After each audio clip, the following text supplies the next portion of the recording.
Em 1515, no reinado de Dom Manuel I, é criada a freguesia de São Jorge. No sítio denominado Calhau, ainda se encontram as ruínas dos antigos engenhos de açúcar e de alguns armazéns de vinho que faziam parte do núcleo primitivo do início do povoamento. Tudo o resto foi levado pelos frequentes aluviões que assolam regularmente aquela zona.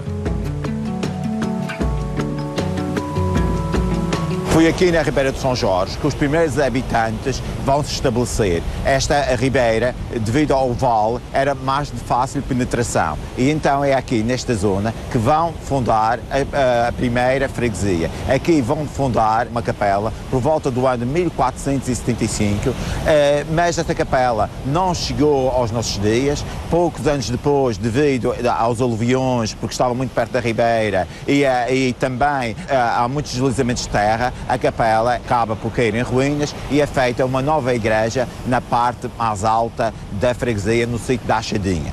No entanto, esta zona continua a ser, até bem há pouco tempo, até o século XIX, uma zona de importação e exportação de produtos. Era por aqui que os produtos chegam para o Funchal, ou aqui do Funchal entravam para aqui para a Costa Norte. Mesmo para Santana, mesmo os produtos de Santana, era por aqui que saíam mais facilmente, porque, se repararmos, Santana não tem um lugar de fácil acesso, de fácil acostagem, enquanto aqui era muito mais fácil. Aqui, sobretudo no século XVIII, era por aqui que saíam muito os vinhos. Os vinhos de toda a Costa Norte saíam por aqui, e por isso aqui foi um importante porto. Aqui, nesta entrada deste porto feito pelo Morgado Carvalhal, que tinha aqui grandes produções de vinho, era por aqui que saía.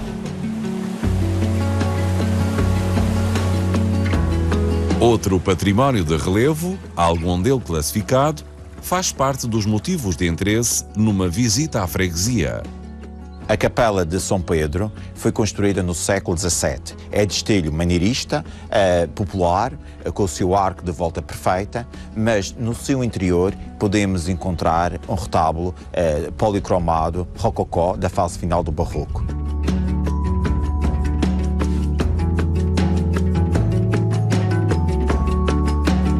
Culminando na Igreja Matriz, com mais de 300 anos, que possui uma imagem de Nossa Senhora da Encarnação, com data de 1666. A Igreja de São Jorge é a igreja mais interessante a nível patrimonial de todo o norte da Ilha da Madeira. É uma igreja que já foi construída no século XVIII, em 1761, embora fosse construída aqui outra no século XVII, mas que arruinou-se e foi construída então esta em 1761.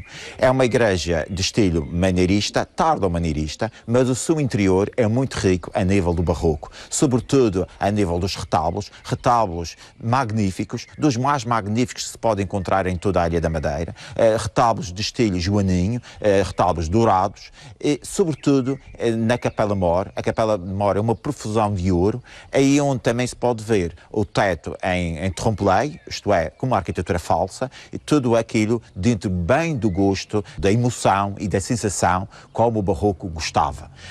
A igreja, de facto, é um marco no património de toda a Ilha da Madeira.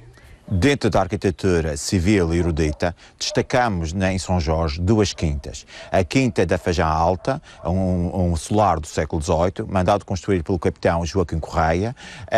A sua arquitetura é uma arquitetura ainda maneirista, com cantarias à volta das portas e das janelas, com dois grandes fornos, mas é uma quinta tipicamente da arquitetura chã portuguesa, dentro da arquitetura madeirense do século XVIII. E depois encontramos outra, que é a Quinta de São Jorge, hoje Quinta do Bispo, pertencente à Diocese do Funchal, e que é uma quinta do século XIX, já do século XIX, com uma pequena torre à vista navios e com as suas janelas de verga reta, mas também feita em cantaria vermelha e cantaria cinzenta da região. Ao contrário das casas de palha de Santana, que eram em V invertido, as casas de palha de São Jorge é uma característica peculiar daqui, é que as casas eram de planta quadrada e chamavam-se casas redondas. Não, apesar de elas serem quadradas, mas porquê que chamavam casas redondas? Devido ao seu telhado. O seu telhado era de colmo, em 4 águas, mas depois delas revestidas, pareciam que eram de planta redonda, mas eram de planta quadrada. E eram feitas em madeira, assentes diretamente no chão. Os quartos eram apenas divididos por reposteiros que dividiam do quarto dos pais do quarto dos filhos. E na parte do colmo havia um pequeno sótão. Lá dentro era onde se guardava muitas vezes os víveres das redondezas dos terrenos à volta da casa.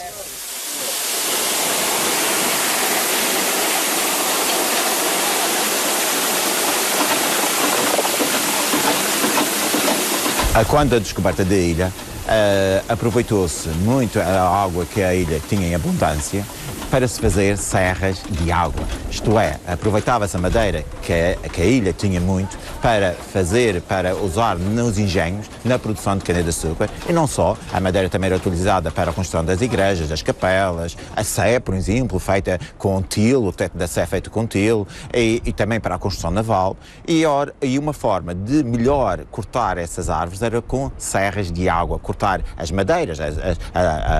As árvores eram cortadas, depois as madeiras eram feitas chapas de madeira que eram cortadas nessas serras de água. A toponímia, na história, conta-nos isso. Ainda nos sítios, há sítios que ainda têm essa toponímia, a serra d'água, que, por exemplo, ainda encontramos na Ribeira Brava, ou em Mexico, por exemplo, ainda encontramos também o sítio da Serra d'Água, e havia imensas serras d'água, principalmente na costa norte da ilha, mas que foram desaparecendo ao longo dos séculos, e hoje encontramos apenas uma aqui no sítio de São Jorge, e que foi recentemente recuperada pela DRC, pela DRAC, hoje DRC, e que é, de facto, um testemunho histórico que convém preservar e observar. Estudaram esta maneira de usar a água, vinha das lotinhas com água em abundância, como ainda hoje tem, para serrar a madeira, a água, e conseguiram e de bastante resultados, até que acordavam muito a madeira aqui, 24 horas, as 3 estradas a trabalhar 24 horas, em que tinham encomendas daqui para Lisboa, Funchal, os Açores, que estas madeiras eram depois transportadas por meio de vacas ou cavalos numa cursa daqui lá abaixo até ao cabo aéreo, à foz da Ribeira de São Jorge, onde carregavam os barcos que iam a vento daqui para Lisboa e os Açores até para o Funchal, não havia transporte nessa altura. Atualmente a serragem continua a funcionar para fins turísticos e a receber a água da levada do rei, que depois volta para a levada para servir o moinho. Isto é os pais do meu marido. A gente tira os pais dele morrer, depois o meu marido pagou os herdeiros e ficou com isto. Isto então estava tudo velho, mas isto foi recuperado pela DRAC. Antigamente havia, porque tudo era centeio, era cevada, trigo, tudo semeava. Agora a agricultura acabou. Agora já quase ninguém semeia nem trigo, nem nada. Mas antigamente isto às vezes pensava que dia e noite ia moer. A água era essencial para a moagem dos produtos da terra, com os agricultores a pagarem o serviço através da maquia, uma peça de madeira que servia para medir a parte que era devida ao dono do moinho. O pagamento era a maquia. Antigamente era centeio, era cevada, era trigo, era milho, havia tudo. Agora não, agora só trigo ainda há, mas mesmo assim já é muito pouco. Povoado eminentemente agrícola, desde a sua fundação, teve na indústria leiteira, já em anos mais recentes, por volta de 1930, um dos seus pontos mais altos. A fábrica da Cooperativa Agrícola de São Jorge, que produzia a manteiga Pico Ruivo.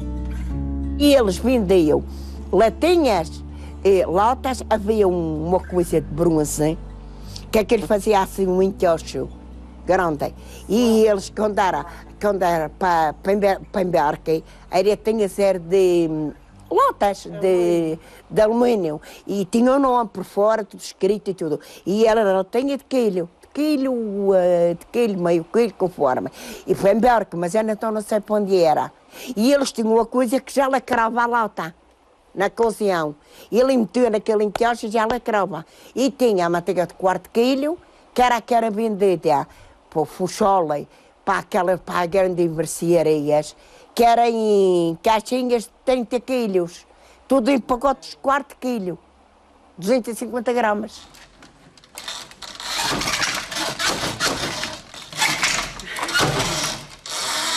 Também, algumas atividades artesanais foram caindo em desuso, restando a memória já antiga nas mãos de quem não as quer deixar desaparecer.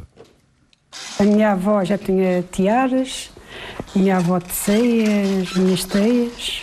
Comecei já com 8 anos e já ia para dentro do tiar, descer, mas se rebentasse um fio, dava a carreira para a minha mãe nem sequer ver.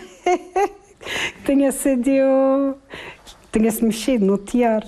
Já desci linho, já desci felvo, tapetes, cobertas, tudo aqui de fazendo o tiar. O linho, desde a terra ao tiar, é uma das matérias-primas utilizadas. Mas o engenho leva a imaginação a romper barreiras. Levava as penas, deitava a secar numa banheira e a seguir ia escolhendo, ia tecendo o retalho, ia tecendo as gavelinhas, escolhendo as penas às gavelinhas e metendo, tecendo. Mas já tinha visto que a minha avó tem. Quando a minha avó abria a porta, era as peninhas a abanar, parecia ouro. Os palmitos são outra arte artesanal que se vai perdendo no tempo. À medida que menos pessoas têm curiosidade em aprender a sua confecção, ao mesmo tempo que a modernidade tira importância à tradição. Na altura do Domingo de Ramos, os irmãos do Santíssimo Sacramento recebiam um ramo destes. E meu pai era irmão da confraria e também lhe cabia um ramo. E sempre teve a curiosidade de aprender. Isto é benzido e seca. As pessoas têm em casa, dizem que é muito bom ter estas coisinhas em casa, são benzidas. Eu acredito que sim. Poderá o turismo manter as tradições? Esse era o objetivo de quem instalou uma das primeiras unidades turísticas na freguesia de São Jorge. Isto foi uma ideia que veio do meu marido, que tinha sido imigrado na África do Sul. Ele trouxe uma ideia de lá, de um aldeamento turístico que ele teve lá e quis implantar aqui na região. Tem sempre uma ocupação regular. Tem épocas baixas, épocas altas, como todos os outros. Recebe principalmente clientes de montanha que procuram descanso e, ao mesmo tempo, desfrutar da natureza. Eu, cliente de montanha, quer descanso, boa comida, um duche e andar nas montanhas, principalmente nas caminhadas. Existem também ofertas mais recentes e com outros destinatários. O projeto nasceu há cerca de 15 anos, numa altura que meu pai já tinha uma idade avançada e uma espécie de desafio para nós não deixarmos as coisas degradar. Então resolvemos, os três irmãos, fazer este empreendimento. Nós temos dois clientes tipos. Temos as famílias, que nos procuram sobretudo por causa da casa grande, e temos aquele cliente que vem para desfrutar a natureza, ou seja, ele só desfruta da casa no fim do dia, quando chega, quer dar um mergulho na piscina ou apanhar um pouco de sol ainda e desfruta da casa dessa maneira. São Jorge tem também para oferecer uma gastronomia muito específica e que diferencia pela qualidade com que é servida em vários locais, sendo um dos mais característicos a casa de palha. Os pratos que nós servimos aqui, todos eles são pratos típicos aqui desta zona. Os pratos normais que as pessoas fazem nas suas famílias, desde o ensopado de borrego, o cabrito, ou a carne da noite, que é mesmo só de São Jorge, carne de porco assada na panela. Nós ainda estamos um pouco distantes, vá lá, dos centros, não é? Até certo ponto, sim. Mas, por outro lado, também, há pessoas também que vêm cá porque é São Jorge, porque é este meio rural ainda, calmo, com pouco movimento, também... Por outro lado, também temos essa procura. Não obstante o regredir da agricultura tradicional, a introdução de uma casta de uva utilizada no fabrico do vinho Madeira tornou a colorir os campos de verde. A Malvasia Branca de São Jorge é já a maior produção agrícola da localidade, com uma empresa a investir nos campos da Quinta do Bispo para a sua produção e desenvolvimento. Temos aqui a casta rainha da zona, que é a malvasia branca de São Jorge. Depois a norte temos o verdelho e mais a sul temos cercial. Pronto, a malvasia de São Jorge foi introduzida em 1970 na paróquia aqui de São Jorge. Ficou denominado malvasia branca de São Jorge, por ter uma boa adaptabilidade aqui à zona. É uma casta muito específica, mas que produz muito bem. Estamos a falar de 12 toneladas por hectare em média. Estamos a falar de uma produção para a zona de São Jorge. Em 2015 temos valores de 170 toneladas de uva, o que é muita uva para uma zona tão pequena, tão limitada. Cachos muito compactos, bons teores de açúcar, o que nos permite também fazer um bom vinho madeira. Além da quinta, nós temos os nossos produtores que trabalham diariamente e anualmente para nos produzir uva e entregam à nossa casa. Isto também permite-nos ter um contacto mais próximo com os agricultores. Nós temos um técnico todos os dias em São Jorge, fazemos um acompanhamento também aos nossos agricultores e ajudamos em questões mais técnicas e que tenham mais produção e de melhor qualidade anualmente. São Jorge deu-nos muitas figuras de referência que por várias artes se notabilizaram. Uma delas é António Ribeiro Marques da Silva, que através de livros publicados e das memórias da sua vivência, melhor nos recorda o passado desta freguesia desde o tempo em que não havia acesso para carros à localidade. Não havia carro para chegarmos a São Jorge. De maneira que o meu pai alugava um táxi que nos levava e depois tínhamos já lá um homem com duas redes. De maneira que os pequenos iam todos numa rede e a minha mãe ia noutra. O meu pai ia a pé.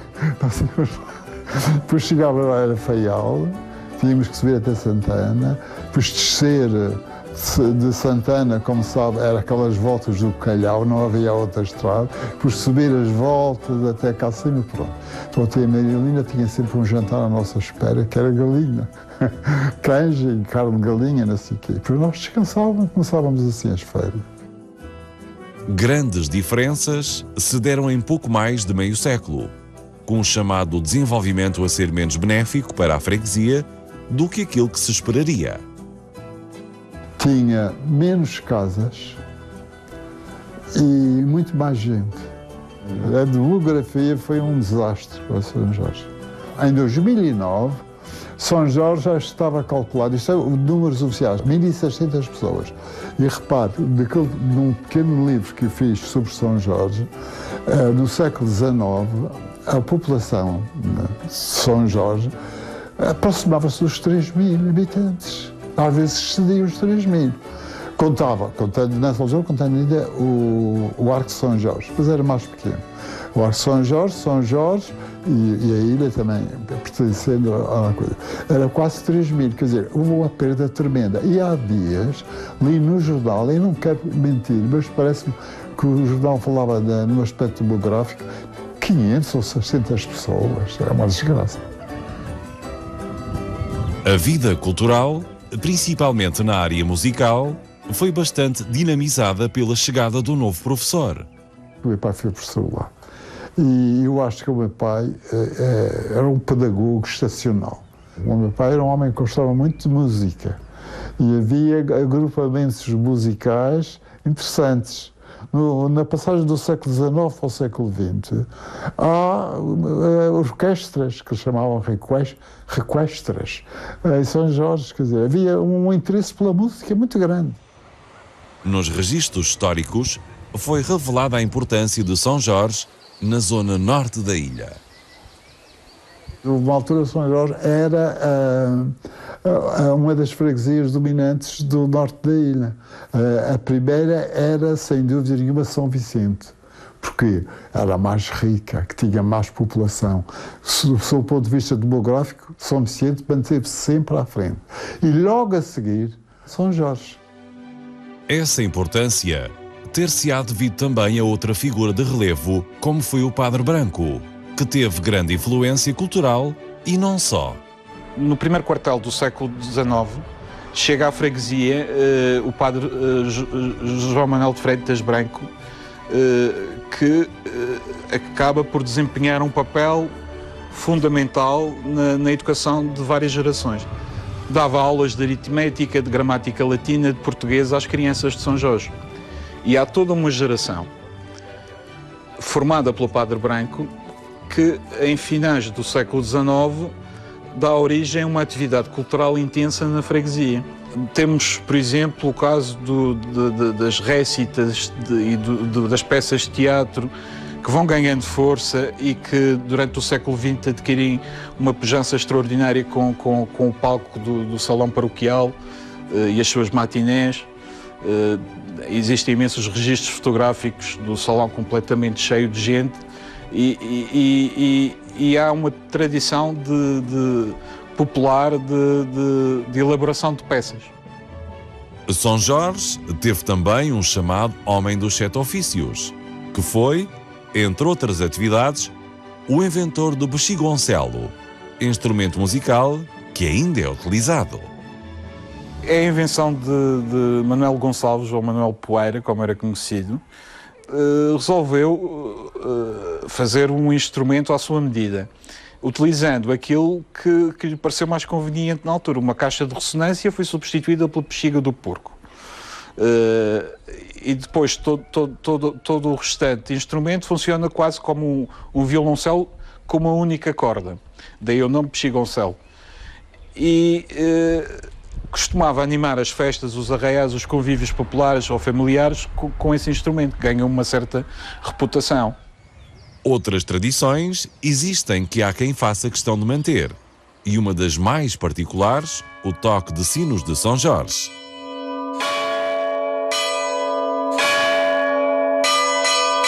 Ainda persiste pela mão de um jovem que a curiosidade guiou e a perseverança mantém em atividade. Achei interessante talvez o som dos sénios e da maneira como o senhor tocava, então quis experimentar. Eu percebi-me que havia qualquer coisa ali diferente dos toques, entre os toques, então talvez também chamou-me a atenção. O chamamento para a missa, para os funerais, se é homem ou mulher que faleceu, arraiais também, o toque das Ave-Marias. Marco da localidade é o farol, projetado em 1948 e que iniciou funções em 1959. Dos seus 14 metros de altura, a luz que emite alcança quase 30 km.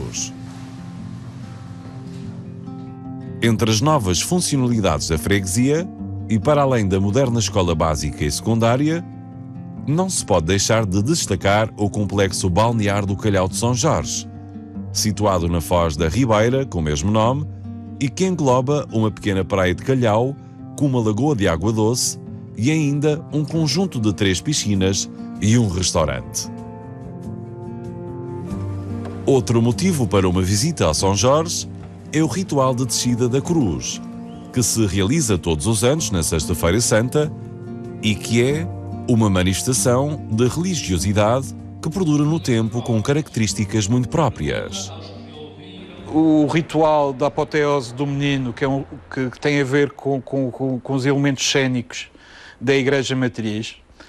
Toda a Igreja Matriz é feita tendo em conta uma paraliturgia cênica, que é em linha com aquilo que se fazia no século XVIII e no século XVII em Portugal e nos domínios portugueses. A questão da descida da cruz está de tal forma contemplada na construção desta Igreja Matriz que os elementos essenciais para que se faça o ritual foram feitos de raiz. O próprio sulco no chão para que se coloque uma cruz de 7 metros, que tem alguma dimensão, lá está de frente ao altar-mor, o altar do sacrifício, associado à ideia de sacrifício de Cristo na cruz. O altar do túmulo, para que se possa representar a deposição do corpo de Cristo. Há esta ideia de que a Igreja deve servir a liturgia tradicional e canónica, mas também esta paraliturgia que é muito especial na vivência da fé popular.